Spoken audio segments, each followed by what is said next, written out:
अस्सलाम वालेकुम। डॉक्टर मरियम आपके साथ। आज हम दोबारा से बात करने वाले हैं कोरोना वायरस के बारे में।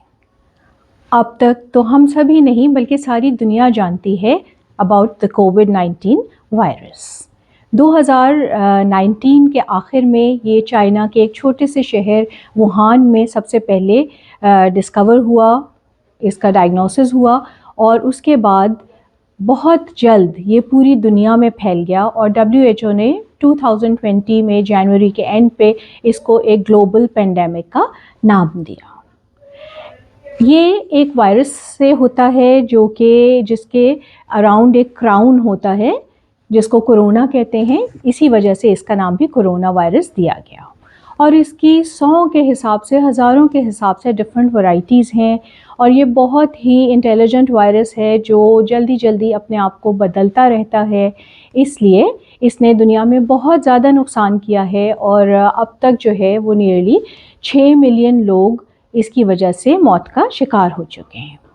शुरू में क्योंकि हम जानते नहीं थे इसके बारे में और जितनी देर में हमने उसे जाना, समझा, उसके ख़िलाफ़ एहतियाती तदाबीर समझ में आई और उसके ख़िलाफ़ वैक्सीनेशन बना तो इसने बहुत ज़्यादा नुकसान किया। लेकिन अब हम इसको जानते हैं तो इसलिए हमें इसके लिए प्रिपेयर्ड रहना चाहिए। अभी इसके बारे में बात क्यों हो रही है? क्योंकि इसका एक लेटेस्ट नया वेरिएंट आया है ओमिक्रॉन के बाद, जो कि 2 तरह के ओमिक्रॉन वायरसेस से मिल के एक XBB.1.5 वेरिएंट दोबारा से फैलना शुरू हुआ है और दुनिया में अभी अराउंड 43% केसेस इससे हो रहे हैं। अब तक का जो ट्रांसमिशन रेट है वो इस वाले वेरिएंट का सबसे ज़्यादा है। ये हमारी क़ुव्वत मदाफ़त पे अटैक करता है और ये हाईली रेजिस्टेंट है ड्रग्स से। इसीलिए मुझे लगा कि हमें दोबारा से इसको रिवाइज़ करना चाहिए। सब जानते हैं कि ये वायरल इलनेस है जो कि ड्रॉपलेट से फैलती है।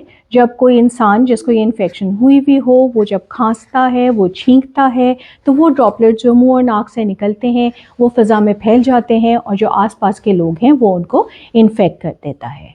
इसी तरह से जिन कपड़ों पे वो पड़े हुए हैं, जिन सर्फेसेस पे वो पड़े हुए हैं, वहाँ सबसे इन्फेक्शन ट्रांसमिट हो जाता है। तो करता क्या है, वही फ्लू जैसे सिम्टम्स पैदा करता है जिसमें क्या होगा, खांसी, ज़ुकाम, बुखार, बॉडी एक्स, पेन्स, आँखों के पीछे दर्द होता है इसमें। और शुरू में जो इसके वेरिएंट्स थे उसमें loss of taste, loss of smell हुआ था।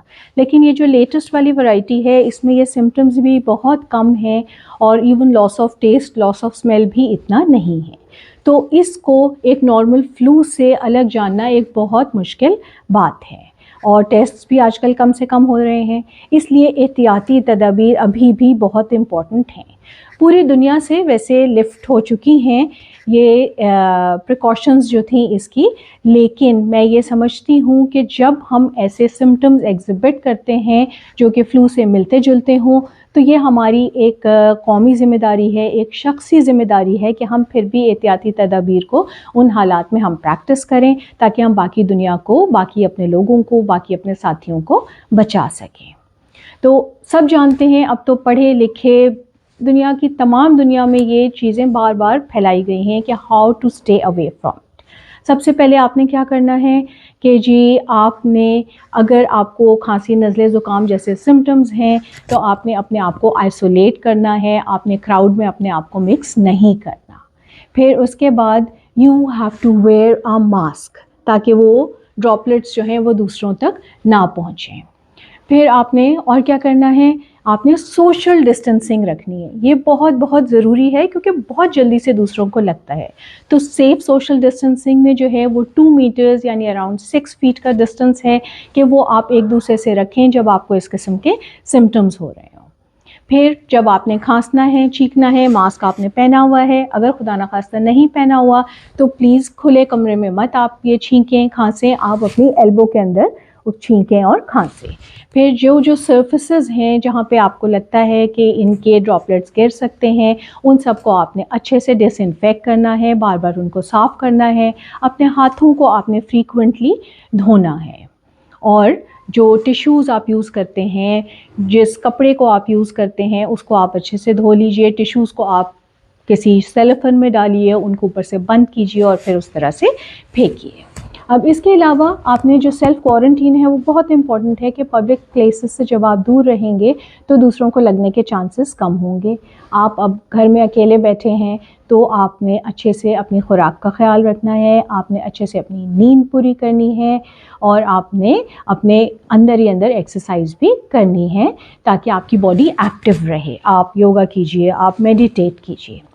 اگر آپ کو ایسا لگتا ہے کہ جو آپ کی خشک کھانسی ہے اس کی وجہ سے آپ کو سانس لینے میں تکلیف ہو رہی ہے تو پھر آپ پلیز ڈاکٹر کو رجوع کریں۔ اگر آپ کو ایسے لگ رہا ہے کہ آپ کے منہ ناک جو ہے وہ تھوڑے نیلے نیلے سے ہو رہے ہیں، اس میں آکسیجن کی کمی ہو رہی ہے، سانس لینا دوبھر ہو رہا ہے، آپ کی جو ہے وہ کھانسی سے آپ کو بہت زیادہ پرابلم ہو رہی ہے، تو please contact a doctor and take the required medicine.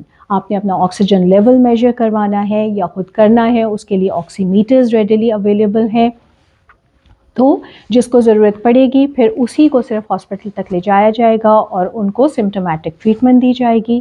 تو پلیز آپ لوگ سب اپنا خیال رکھیے اور اس نئے ویریئنٹ سے بھی آپ محفوظ رہیں۔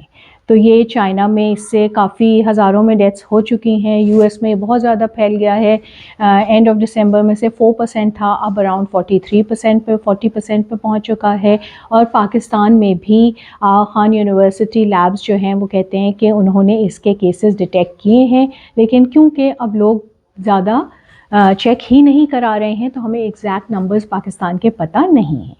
لیکن دسمبر میں اوور آل ورلڈ ٹریولنگ بہت زیادہ ہو جاتی ہے چھٹیوں کی وجہ سے، تو یقیناً آپ کے بھی بہت سارے رشتہ دار باہر سے آئے ہوں گے، گئے ہوں گے، ہو سکتا ہے آپ گھومنے گئے ہوں، تو everyone is susceptible. Please take care, take the precautionary measures and stay safe and healthy. Thank you. اللہ حافظ.